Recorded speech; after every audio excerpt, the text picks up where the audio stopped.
Kunigas Neverauskai, jūs esate dabartinis Švento Jurgio parapijos klebonas. Nuo kada jūs čia klebonaujate?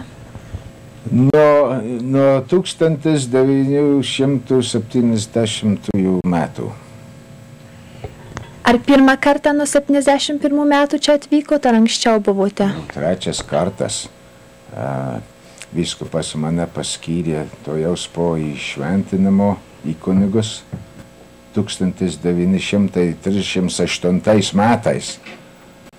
Ir tada grįžau, čia tarnavau 2 metus ir buvau nukeltas į Filadelfiją, į Švento Rapolo parapiją. Ten išbuvau 8 metus.